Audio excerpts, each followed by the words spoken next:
Kita akan melihat lebih jauh tentang pekerjaan Roh Kudus yang melengkapi atau lebih tepatnya menyediakan satu kelengkapan yang memungkinkan batin ini diperbaharui. Karena dari kemarin kita sudah banyak membahas, saudara, tentang manusia batin yang tidak lain adalah manusia yang selalu memikirkan, merenungkan di dalam akal budinya itu, memikir-mikirkan, merenungkan bagaimana caranya melakukan yang paling baik, yang paling menyenangkan Tuhan. Itu Allah sediakan, saudara. Sambil pikiran itu sendiri nanti yang akan memerintahkan kita, yang akan memagari hidup kita untuk memutuskan apa yang kita perbuat, memutuskan apa yang harus kita lakukan. Baik, buruk dipikirkan, kan begitu. Manfaat atau tidak bermanfaat terus dipikirkan. Nah, dengan sendirinya, saudara, manusia batiniah ini akan mempertimbangkan perilaku-perilaku yang akan keluar dari hidup kita. Kita pikirkan, kalau saya berbuat A, B, C, mana yang paling baik? Nah, begitu kira-kira. Maka ketika kita memutuskan, setelah kita memikirkan, oh ternyata yang paling baik itu C misalkan begitu. Maka itulah yang disebut dengan kemanusiaan. Nilai kemanusiaan atau kesadaran insani. Jadi manusia batiniah kita itu akan menyediakan bagi kita apa yang kita pikirkan tentang yang paling baik. Dan nanti kalau kita sudah menemukan, kita sudah memilih yang paling baik, maka ketika kita melakukannya, mewujudkannya, itu yang disebut dengan kemanusiaan atau kesadaran insani. Nah, kalau begitu, pentingkah Roh Kudus di dalam proses ini? Oh, sangat penting, saudara. Ketika pikiran kita sedang mencari jawab terhadap pilihan-pilihan tadi, A, B, C, mana yang paling baik? Mungkin kita sendiri sulit menentukannya. Mau A, kelihatannya baik. Mau B, ya sebenarnya gak ada buruk-buruknya. Mau yang C, ya sama juga kelihatannya dengan A dan B. Karena memang pikiran kita ini bisa menipu, saudara. Pikiran kita bisa menipu. Apa yang kita lihat itu bisa menipu pikiran kita. Sama seperti saya pernah kasih contoh sama saudara. Kita melihat gunung dari jauh. Itu selalu akan berwarna biru. Tapi kalau gunung itu kita dekati, separuh kita sudah dekat, dia akan berubah menjadi hijau. Begitu saudara makin dekat lagi, persis di kaki gunungnya, maka dia berubah jadi coklat. Karena yang kelihatan tanahnya. Waktu hijau, yang kelihatan itu adalah daun-daun dari pohon-pohon yang ada di hutan, di gunung itu. Tapi kenapa biru? Karena rupanya warna langitlah sebenarnya yang lebih menguasai, yang menutup pandangan kita. Jadi itu bukan warna gunungnya, saudara, tapi warna langit. Karena memang pandangan kita terlalu jauh dari lokasi. Itu yang saya katakan bahwa pandangan kita bisa menipu pikiran kita. Oh, gunung tuh warnanya biru. Orang yang tinggal di gunung bilang enggak, coklat warnanya. Nah, kita berantem dengan itu. Dua-dua benar, saudara. Maka saya katakan memilih apa yang baik itu belum tentu bisa kita lakukan dengan pikiran sendiri. Maka inilah pentingnya Roh Kudus.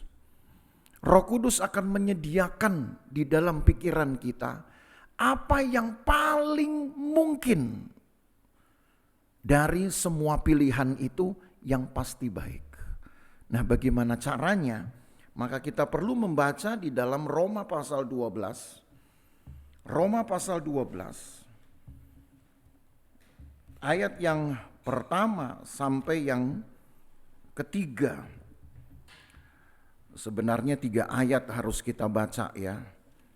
Walau di judul saya tulis ayat 1 sampai ayat 2. Tapi setelah saya renungkan lebih baik memang kita membaca sampai ayat yang ketiga. Roma 12 dari ayat 1 sampai ayat ketiga tertulis begini. Karena itu saudara-saudara, demi kemurahan Allah aku menasehatkan kamu supaya kamu mempersembahkan tubuhmu sebagai persembahan yang hidup, yang kudus dan yang berkenan kepada Allah. Itu adalah ibadahmu yang sejati. Janganlah kamu menjadi serupa dengan dunia ini, tapi berubahlah oleh pembaruan budimu. Jadi ada perintah untuk merubah budi kita. Tapi karena budi kita ini letaknya di dalam pikiran, saudara kan.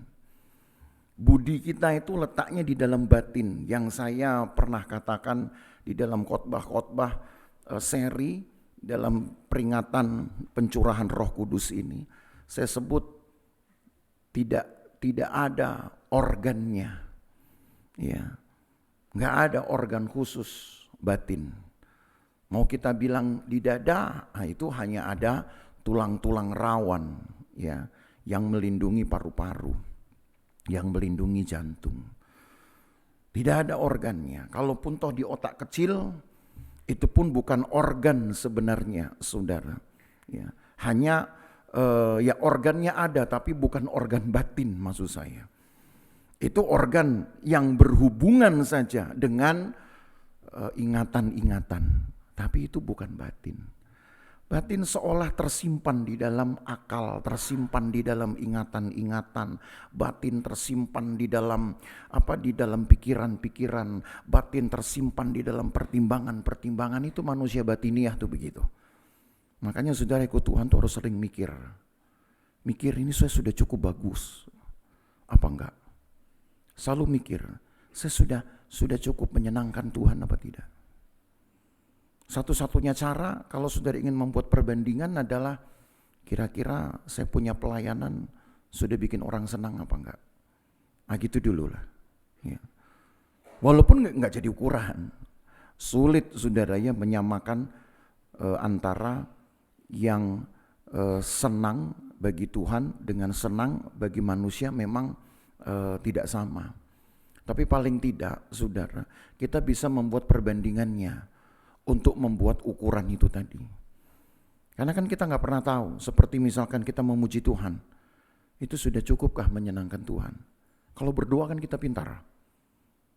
Lagi-lagi orang Kristen kalau berdoa pintar, Tuhan biarlah doa kami ini, pujian kami menjadi persembahan yang harum di hadapan Tuhan. Kristen sok tahu ini. Buat saya, sok tahu dia.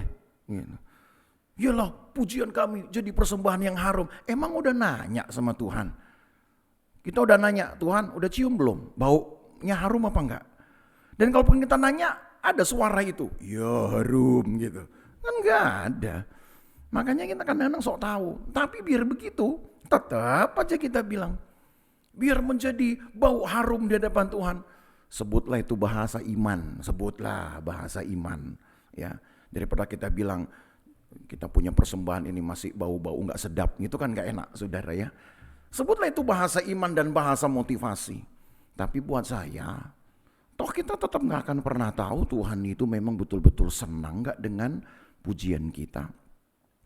Dan itulah yang membuat pikiran kita ini harusnya terus memikirkan. Cukup gak yang saya sudah buat? Saya nyanyi, cukup gak? Itu sebabnya orang Israel dikondisikan untuk ini, ayat ini. Kasihilah dengan segenap. Apapun yang mereka buat itu selalu harus ada kata segenap. Dengan kata segenap itu artinya kalau kemarin mereka sudah melakukan dengan baik, maka usahakan yang mereka lakukan hari ini harus lebih dari yang kemarin. Nah gitu loh. Walaupun nggak tahu ukuran kepuasan Tuhan seperti apa, tapi paling tidak kalau hari ini lebih baik dari kemarin, pasti itu bagus punya. Kan begitu. Nah itu sebabnya ada perintah ini, ayat 2, jangan kamu jadi serupa dengan dunia ini, tapi berubah oleh pembaruan budi. Jadi yang disuruh merubah itu pikiran kita sendiri. Bagaimana caranya kita merubah pikiran kita? Yaitu selalu kita mempertanyakan ulang. Cukupkah yang sudah saya buat? Taruhlah saya sudah berlatih. Untuk melakukan sesuatu saya sudah berlatih tiap hari misalkan begitu. Sebutlah sebagai contoh demi untuk memenuhi tugas di satu event. Sebutlah ini contoh dari saya sendiri saja. Saya berkhotbah kepada saudara Seri. Itu dari pagi itu melek dari bangun tidur. Langsung yang saya pikirkan pertama itu adalah khotbah malam ini. Khotbah malam berikutnya itu tiap pagi. Maka tadi saya ngomong sama Abed itu, capek juga ya ternyata khotbah tiap hari. Bukan capek ngomongnya loh saudara. Kalau ngomong khotbah itu buat saya udah lebih dari pekerjaan, udah hobi saya bilang. Saya pernah dan hampir tiap minggu kalau mengajar itu 7 jam satu hari. Sampai mahasiswanya ngantuk-ngantuk saya biarin. Gitu. 7 jam satu hari. Saudara belum pernah kan dengar khotbah saya 7 jam satu hari? Kalau mau dicoba nggak apa-apa juga sih. Saya sih udah biasa saudara. Ya, tinggal tantangan ini saudara beri terima apa enggak itu aja. Jadi kalau khotbah ngomongnya saya nggak capek. Tapi saya bilang sama Abed tadi, capek juga. Capekin mikirinnya. Tiap bangun pagi udah mikirin ayatnya apa lagi sambungannya. Mesti nyusun lagi. Rupanya saudara baru saya sadari lebih berat lah menyiapkan khotbah dibanding hari Minggu, ya, dibanding khotbah ke mimbar orang lain. Lebih berat khotbah doa pencurahan Roh Kudus. Apalagi kalau tiap hari bawa khotbah. Kalau gereja lain kan undang tamu, besok beda pembicara, enteng gitu. Di Lusufan saya pikir siapa yang saya mau tunjuknya. Tiap hari pembicara. Saya mau tunjuk duit belum bisa khotbah gitu. Ya. Ya. Kalau ngomong yang lain mungkin bisa, ya sudah saya melelahkan, ya tapi kan tetap harus dilakukan. Nah supaya saudara tahu mikir itu capek loh. Nah sekarang perintah ini berkata berubahlah budimu, pikiranmu. Bagaimana caranya? Tanyakan ulang, evaluasi ulang. Saya sudah cukup gak nih Tuhan? Kalau seandainya pun saudara gak dapat suara dari Tuhan, oh belum cukup, oh sudah cukup. Anggaplah saudara yang saudara lakukan kemarin itu belum cukup. Maka dengan segenap, nah itu dia, terus ditambahkan. Nah itu sebabnya Paulus menulis kemudian selanjutnya. Sehingga kamu dapat membedakan mana kehendak Allah, apa yang baik, yang berkenan kepada Allah dan yang sempurna. Kalau kita terus mempertanyakan di dalam pikiran kita, saudara, lama-lama pikiran kita akan menuntun, saudara, sebuah nilai yang akan lebih baik lagi dari yang sudah pernah kita coba. Gitu. Dulu saya ingat ketika saya kecil, mainan layangan, layang-layang. Itu layang-layang kan sudah ada zaman saya kecil, saudara. Ada orang yang rupanya mahir bikin layangan. Sehingga dari kan itu cuman ada bambu dipotong 2 ruas, satu tegak kayak model salib lah kira-kira. Satu melengkung gitu kan. Lalu kemudian nanti ditempel dengan kertas dan itu terbang. Ternyata yang menentukan gaya terbangnya itu adalah tipis dan kuatnya kayu itu. Dan kemudian potongannya harus rata betul. Baik lengkungannya harus rata, beratnya. Satu kali saya ingat betul, dari sekian tahun saya mengenal layang-layang, sampai saya lihat cara orang bikin, ada yang akhirnya harus ditimbang, saudara. Ditimbang beratnya, kiri dan kanan harus sama. Dan jumlah irisannya pun harus sama ternyata. Tidak boleh kalau di sini diiris 5 kali, di sini 4 kali pun tidak boleh, walaupun kelihatan timbangannya sama. Karena rupanya bekas irisan itu sudah menambah beratnya berbeda. Daya angkatnya maksud saya. Sampai segitunya baru saya dapat ilmunya. Walaupun toh sampai hari ini saya nggak pernah bisa bikin layang-layang. Bukan nggak pernah bisa, memang nggak mau. Buat saya nggak penting juga kan gitu. Karena saya memang tidak mau jualan layang-layang, saudara.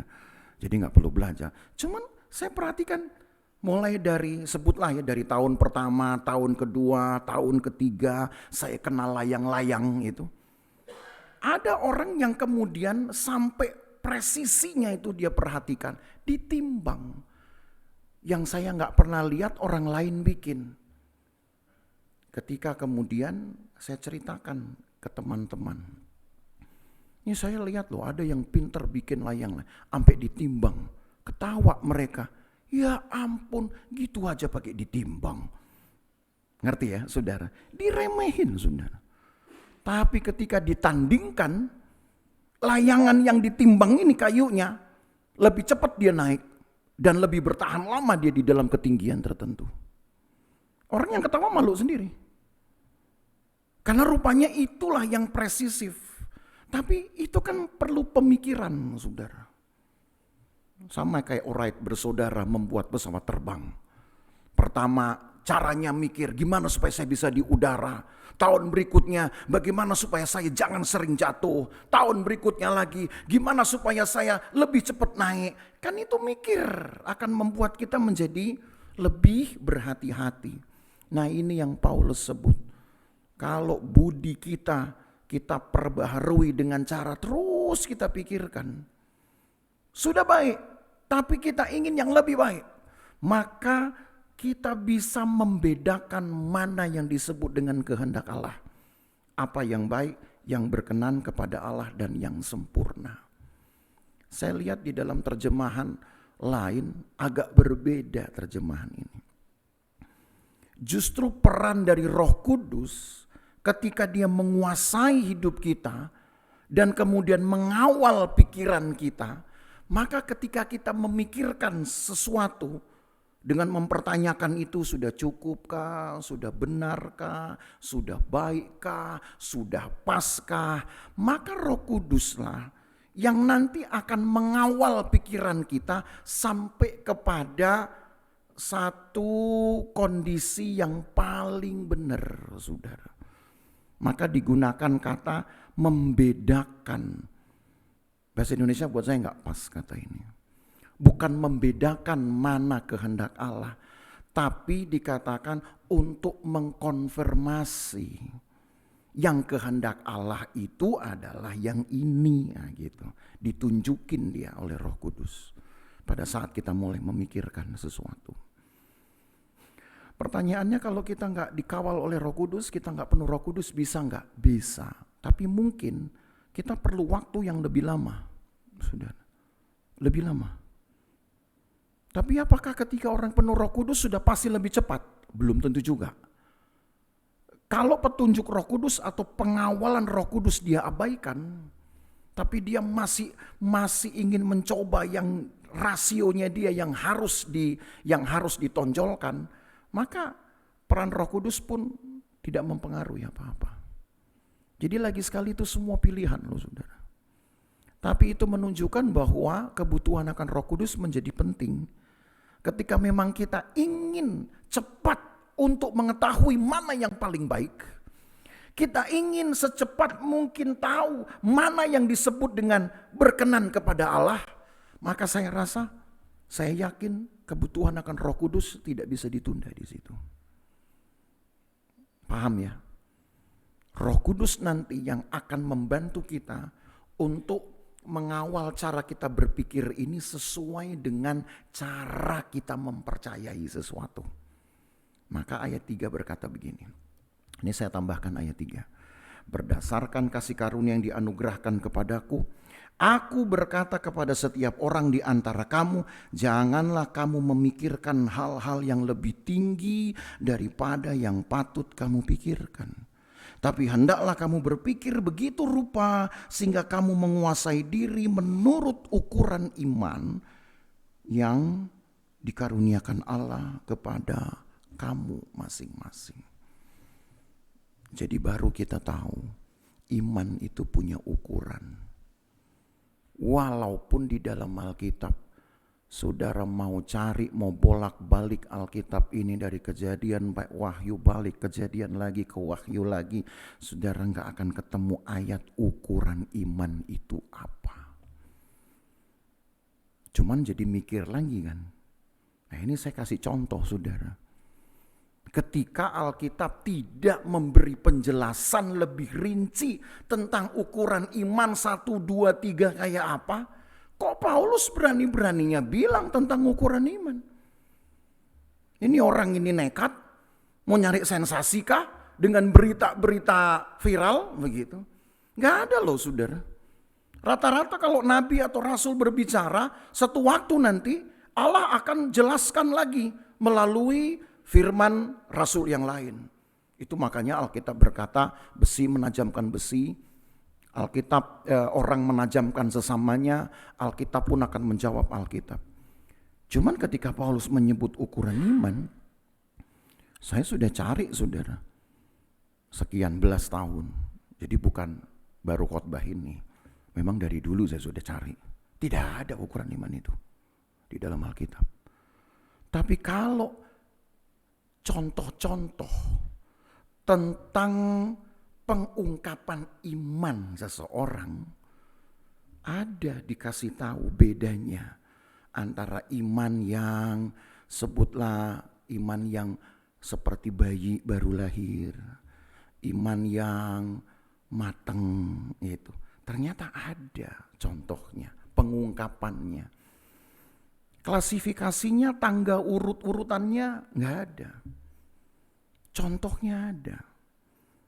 Nah ternyata yang membuat perbedaan pengungkapan iman itu, contohnya seperti cara Abraham mengungkapkan imannya, berbeda dengan cara Musa mengungkapkan imannya. Ternyata berbeda dengan Ayub mengungkapkan imannya. Itu ada datanya di dalam Alkitab. Tapi Paulus cukup hanya mengatakan yang membedakan itu adalah kembali ke kalimat tengah. Janganlah kamu memikirkan hal yang lebih tinggi daripada yang patut kamu pikirkan, tapi hendaklah kamu berpikir begitu rupa.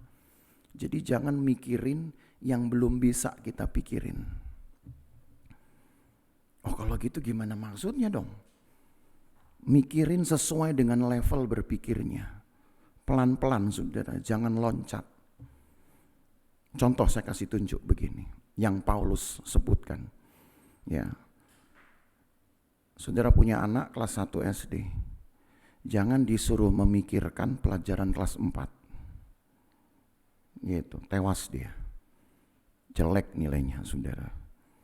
Jangan sampai disuruh dia baca dan mikirin kemudian pelajaran 2 level di atasnya. Bahkan 1 level pun belum tentu semua orang bisa. Ada yang bisa, tapi rata-rata tidak akan ada yang bisa. Ya, rata-rata semua butuh tahap. Nah tahap itu Paulus tunjukkan begini sesuai dengan contohnya. Yang match di dalam berita Alkitab ya. Tahap pertama yang disebut dengan ukuran iman dalam taraf pikiran yang awal itu adalah iman yang dibentuk dari orang yang hanya memikirkan sesuatu berdasarkan kata orang. Itu tahap iman pertama ini. Misalkan ini, saudara dengar Tuhan itu baik. Wah saudara pegang di pikiran saudara, oh ya Tuhan itu baik. Tapi karena memang kita belum punya data yang banyak, pikiran kita masih baru masuk iman. Maka saudara akan kurung kata baik itu menurut apa yang saudara memang tahu itu baik. Begitu baca ayat. Karena kita cuma tahu Tuhan itu baik. Tahu-tahu ketemu ayat. Aku membenci Esau, itu ada ayatnya. Saudara bingung, loh Allah katanya baik, kok membenci? Wah, perang di pikiran saudara ini. Itu karena apa? Karena memang kita baru mendirikan keyakinan kita hanya berdasarkan apa kata orang. Mirip seperti murid-murid. Ditanya oleh Yesus, menurut kata orang siapa aku ini? Ini menurut kata orang, kamu mirip seperti Yeremia, kamu mirip seperti Elia. Oke, kata Yesus begitu. Ya gak apa-apa, kata orang. Jadi saudara tahu, orang itu bisa mengatakan sesuatu yang gak tepat. Masa Yesus mirip dengan Yeremia? Mirip apanya coba? Gak ada teridentifikasi. Tapi murid-murid memberi laporan seperti itu. Hanya memang tidak jelas. Apakah murid-murid memang juga jangan-jangan hanya memahami Yesus seperti kata orang? Gak jelas kan? Tapi baru menjadi jelas ketika Yesus mengganti pertanyaan. Menurutmu siapa aku ini? Gak ada yang bisa jawab. Gak ada yang bisa jawab. Baru mikir nih, siapa yang ini? Gak ada, karena otaknya belum nyampe. Belum tahu dia, belum kenal dekat, belum tahu kebiasaannya mungkin.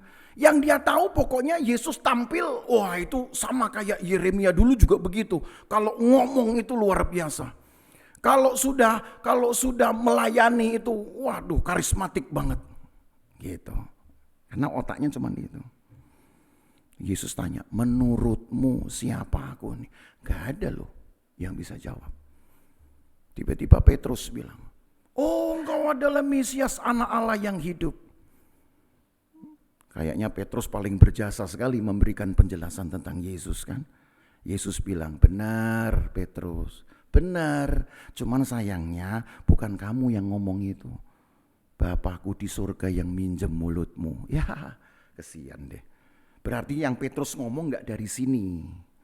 Petrus berarti gak kenal Yesus siapa. Hanya Allah Bapa memakai mulutnya untuk membuat pengakuan bahwa Yesus adalah Mesias anak Allah yang hidup. Petrus baru tahu nanti apa itu Mesias. Nanti setelah penuh Roh Kudus. Itu saudara bisa lihat di Kisah Rasul pasal 3. Baru dia bisa beberkan, dia jelaskan kemesiasan Yesus itu seperti apa. Tapi harus tunggu penuh Roh Kudus dulu saudara.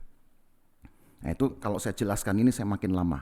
Ya, jadi tidak usah nanti tunggu waktunya saya jelaskan. Tapi yang penting saudara tahu perbedaannya. Gak ada yang bisa jelaskan. Kalau saya tanya, menurut saudara siapa saya ini? Oh Gembala Lusufan, gitu. Bapaknya Hagatha, misalkan begitu ya. Suami dari satu istri, bapak dari satu anak, gitu kan. Saudara kenalnya begitu. Saya tanya lagi, menurut saudara siapa saya ini? Pasti jawaban saudara tidak akan lebih lengkap ketika saya tanya Abed. Menurutmu siapa saya ini? Pasti lebih kualitas dia. Gitu.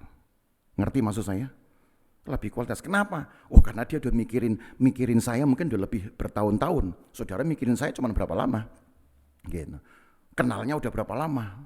Seperti itu. Jadi pada saat Paulus sebut ukuran iman itu ternyata tidak bisa tidak dipengaruhi dari sini. Maka bahayanya kalau pikiran ini enggak dikawal Roh Kudus, saudara. Karena hanya Roh Kudus yang memberitahu kita Allah itu seperti apa, Allah itu apa sebenarnya, itu cuman roh. Makanya saya pernah katakan di dalam khotbah-khotbah sebelumnya, Roh Kudus menghadirkan kepada kita pemahaman yang jauh lebih luas di balik teks-teks dalam Alkitab. ketika saudara bertemu dengan ayat, jikalau engkau ditampar pipi yang kiri, kasih yang kanan. Bisa enggak itu saudara lakukan? Ada orang tampar, lalu kemudian dia lari karena dia takut dibalas. Saudara panggil, mas, yang ini belum. Gitu. Ada di sini yang bisa begitu? Oh, luar biasa kalau ada saudara. Manis banget itu anak Tuhan. Gitu. Mas, kalau nampar itu yang komplit ya. Alkitabku mengajarkan kalau Anda nampar kiri saya, kanan juga. Gitu. Orang ini jadi takut nih. Wah, ini nantang nih jangan-jangan. Enggak saya bales gitu. Percayalah, saya hanya memenuhi Alkitab. Lama-lama saudara kan makin diremehkan. Yang kedua enggak tampar lagi, ditonjok saudara. Gitu. Kenapa? Wah, ini orang ini betul-betul nantangin. Siapa yang berani? Bagaimana kita memahami? Ada lagi satu ayat yang jauh lebih ekstrim. Saudara mungkin ketemu ayat di dalam Injil juga. Jikalau tangan kananmu membuat engkau berdosa, potong, tapi engkau masuk surga. Daripada engkau pertahankan, engkau masuk neraka. Itu kan ada ayatnya. Ayo, siapa yang berani motong tangan? Gitu. Begitu saudara berdosa, waduh Tuhan, lama-lama saudara orang masuk surga itu buntung semua. Enggak punya kaki, enggak punya tangan, tiap dosa dipotong, diiris-iris. Siapa yang ngajarin? Itu gembala lusuhan. Saya enggak ngajarin loh saudara. Saudara mau potong silakan kalau berani. Tapi kan kita perlu pemaknaan lain. Siapa yang bisa memahami itu coba? Kalau bukan Roh Kudus nanti yang akan memberikan kita petunjuk untuk memahami ayat-ayat yang sepertinya bisa mendatangkan salah sangka, tapi ternyata Roh Kudus memberikan sebuah pemahaman yang berbeda. Bukan masalah potong tangannya, tapi kalau kita tidak ingin hidup kita itu kemudian menjadi berkurang hanya karena kita tidak bisa mengurangi dosa, maka buatlah hidup kita bertambah-tambah dengan perkara rohani. Bukan dengan perkara jasmani, bukan dengan dosa. Karena itu hanya akan mengurangi saja nanti hidup kita. Sudah enggak utuh lagi. Ibarat hidup kita itu enggak punya organ-organ lagi. Kan mending kita ke sorga itu utuh, saudara. Itu bagaimana kita bisa memahami Roh Kudus yang mengawalnya. Jadi ukuran iman ini bukan berarti harus dibuat tangganya seolah iman itu ada iman kecil, ada iman besar. Walaupun memang bisa saja kita ini menganggap seperti itu, tetapi sebenarnya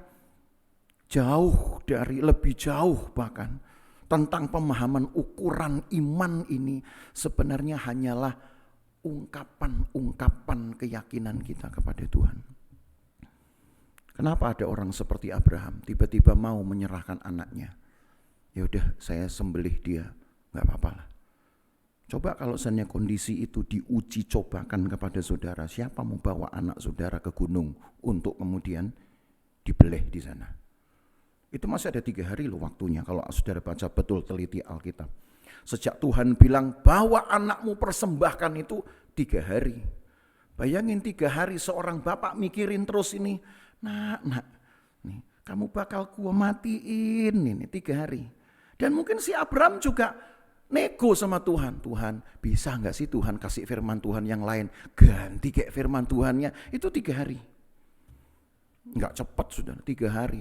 Tuhan buat memang Abraham itu mungkin sudah penat dengan pikirannya. Antara sayang anak, sayang Tuhan, sayang anak, sayang Tuhan, sayang anak, sayang Tuhan. Yang dipilih mana? Sayang Tuhan. Karena anaknya sudah memang siap mau dibunuh. Gitu. Itu kan berarti pengungkapan imannya beda toh. Sampai dia yakin betul kata Alkitab. Yakin betul bahwa Tuhan pasti akan melakukan hal yang sangat ekstrim ketika saya sedang akan mengeksekusi. Dan keyakinan itu betul. Tahu-tahu Tuhan bilang, jangan di detik sebelum belati itu menghujam lehernya, Tuhan bilang, jangan, ada domba pengganti. Domba itu tiba-tiba nyangkut loh saudara. Abraham kan pasti sudah lihat medan itu, nggak ada domba di sekitarnya. Kalau ada kan pasti sudah dia tangkap atau dia usir. Alkitab bilang tiba-tiba sudah ada di situ domba yang nyangkut. Mujizat terjadi kan. Tapi kan Abraham tidak maju mundur di situ. Tuhan, yang benar nih Tuhan. Gitu, Tuhan, benar dong Tuhan. Begitu, Tuhan, benar dong Tuhan. Enggak ada itu. Lama-lama bisa enggak jadi itu. Makanya sayang anak, sayang Tuhan, sayang anak, sayang Tuhan. Itu pikiran bertempur kan, saudara.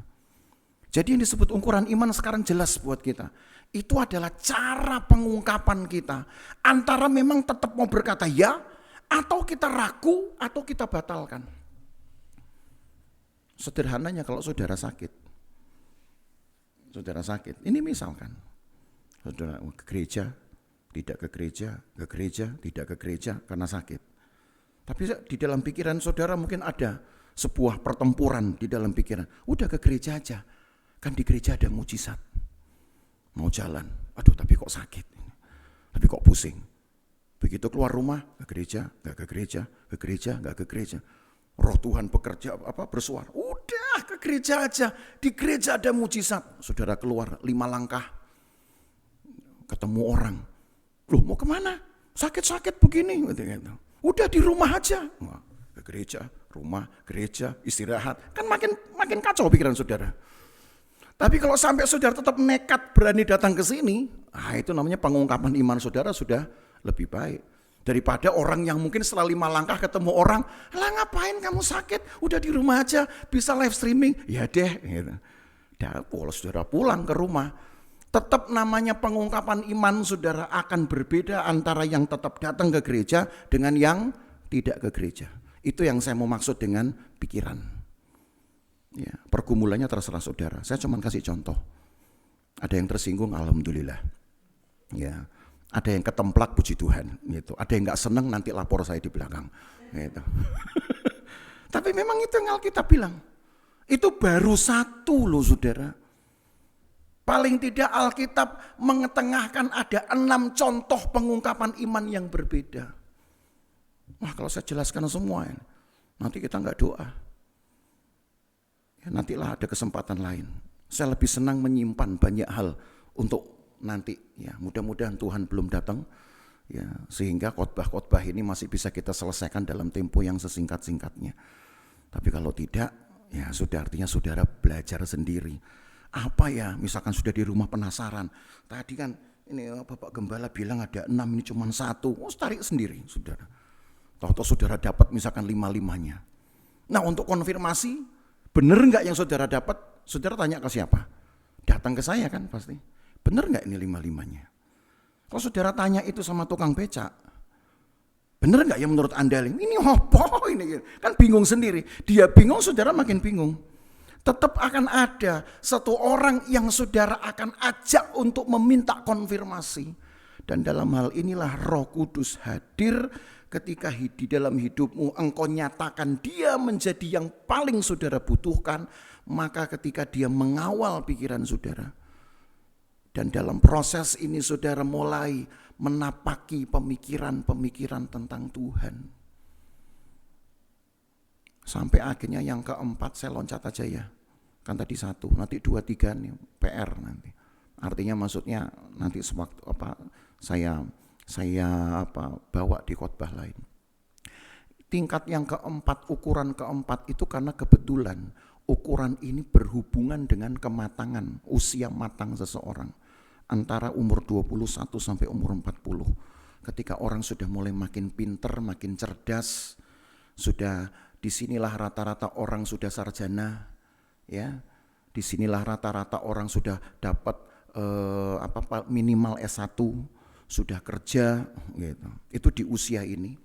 Nah, orang-orang yang sudah berada di dalam status pemikiran seperti ini adalah orang yang terus mempertanyakan ulang apakah yang dia buat kepada Tuhan itu sudah cukup atau tidak. Itu dia pertanyakan terus. Nih. Termasuk ketika saudara mungkin melakukan sesuatu berdasarkan apa yang dianggap baik menurut kriteria. Contoh,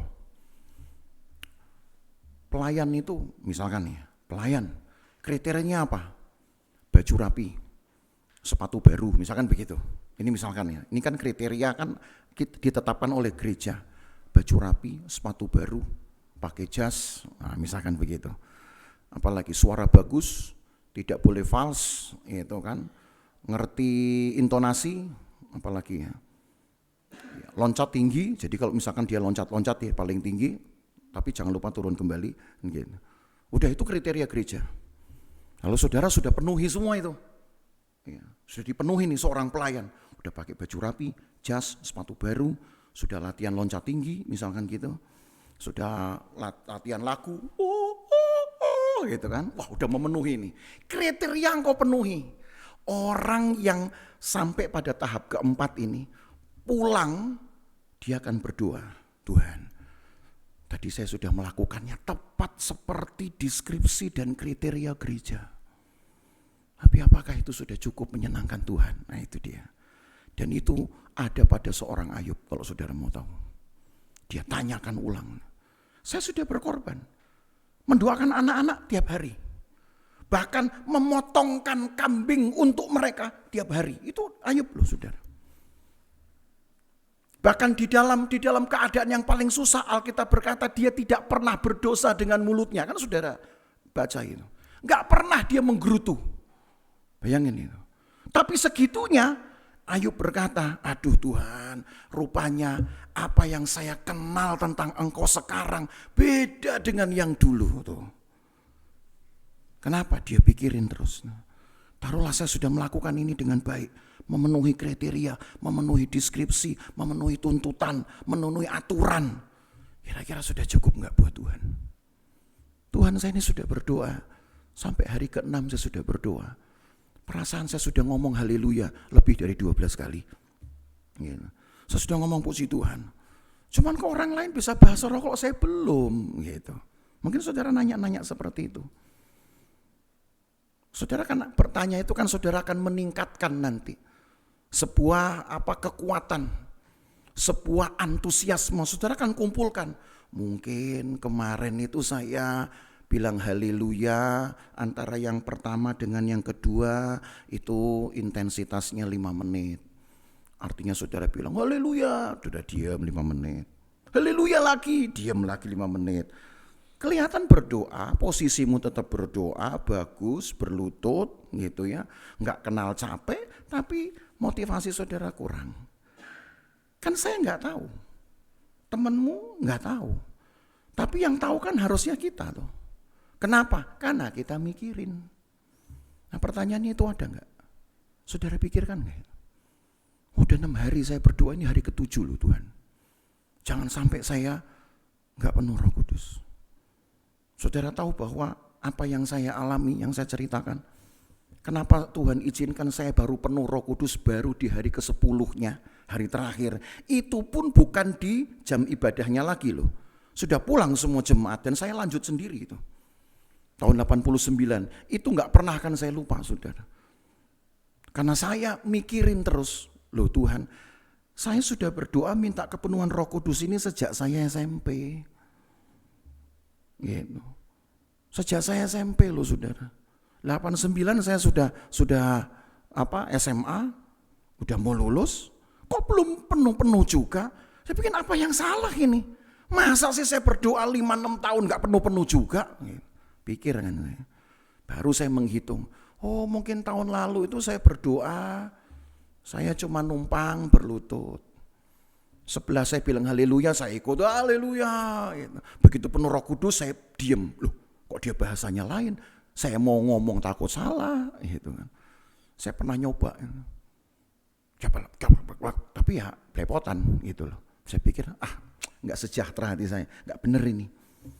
Sudah. Setelah itu setelah doa 10 malam itu selesai, saya tidak membuat sebuah gairah itu terpelihara loh sudah. Saya biarin, saya pikir masih ada tahun depan. Tapi makin lama kan saya mikir sendiri. Masa iya sih hanya gara-gara 10 hari begitu gak penuh saya mesti tunggu tahun depan. Mikir kan? Gitu. Nah pikiran itu loh saudara. Yang akan membedakan nanti perilaku-perilaku saudara selanjutnya. Dan itu harus ada. Apalagi kalau saudara penuh Roh Kudus, wah makin mantep lah cara saudara berpikir. Karena Roh Kudus akan menuntun saudara dan mengkonfirmasi yang benar itu yang ini. Makin banyak ayat Alkitab yang sulit saudara baca, saudara temukan, kalau Roh Kudus sudah ada dalam hidupmu dan mengawal pikiranmu, engkau akan makin memahami Alkitab itu apa maksudnya. Jadi penuhlah Roh Kudus, saudara. Hari ini berdoalah. Kalau misalnya ada semacam kayak suasana yang turun, tiba-tiba kok sunyi, ya saudara jangan kemudian ikut diem, diem juga. Begitu sini, yang sebelah, saudara ikut lagi gitu kan ya. Tapi saya senang loh saudara, jujur. Kita berdoa ini udah proporsional sekali. Cukup 3 lagu, saudara berdoa berangkat dari keheningan. Tiba-tiba kalau saya lihat 20 menit, 30 menit baru kita kemudian apa istilahnya ya, ya kita nyetel gitu, nyala. Kebanyakan gereja terbalik. Dari lagu-lagu pertama, Tuhan kirim roh api, nyala 5 menit langsung, masih 10 menit, 15 menit, terus turun sampai 40 menit. Itu bukan bahasa roh, saudara. Itu bahasa bantal dan guling. Ada yang begitu. Makanya saya bilang, puji Tuhan loh Sufan ini. Walaupun jemaat yang datang beribadah di ibadah doa, kalau saya hitung tuh sebenarnya udah 50% loh saudara. Ya, luar biasa, 50-60%. Dan berapa kali, mungkin sudah perhatikan kan, kita mengawali dengan keheningan. Tapi itu namanya doa yang benar. Enggak dipengaruhi alat musik. Saudaralah yang membuat musikmu sendiri dengan Tuhan. Kita mulai dari keheningan, toh tiba-tiba makin lama makin mengencang. Nah kesempatan itulah saudara yang harus saudara pakai. Bahwa masih ada kesempatan Tuhan memenuhkan saudara dengan Roh Kudus. Yang penting pikiran saudara, tetap saudara jaga. Hari ini saya belum penuh, kemarin saya belum Roh Kudus. Mungkin karena saya belum ngotot, hari ini saya akan ngotot. Ya. Wah nanti kalau gimana, kalau meler segala macam, gak usah dipikirin saudara. Ini kursi masih bisa dibersihin. Kalau seandainya masih banyak nanti ada aliran-aliran air yang keluar dari semua mata air saudara. Ya, mungkin gak cuma dari mata, ada yang dari hidung, gitu, asal jangan dari kuping saudara ya. Wah, gitu. Kan soalnya kita kadang-kadang merasa risih kalau sudah ada sesuatu yang keluar dari hidung. Gak usah digubris. Ada orang yang pernah cerita ke saya hanya gara-gara ngurusin cairan yang keluar dari hidung, dia cari tisu, hilang sudah suasana doanya. Gak apa-apa saudara. Jangan takut kursi kotor, masih bisa kita cuci. Rusak, masih bisa kita beli. Gitu. Jadi kalau saudara memang berdoa, sudah takut, nanti keringetan. Berdoa keringetan itu juga gak salah saudara. Bukan karena saudara kepanasan, karena ada satu keseriusan mungkin yang saudara bayar. Itu semua di sini. Itu semua di sini. Harus kita coba. Haleluya. Nah, sekarang kita masuk kembali pada sikap doa. Kita nyanyi satu pujian. Apa tadi yang terakhir? Lagu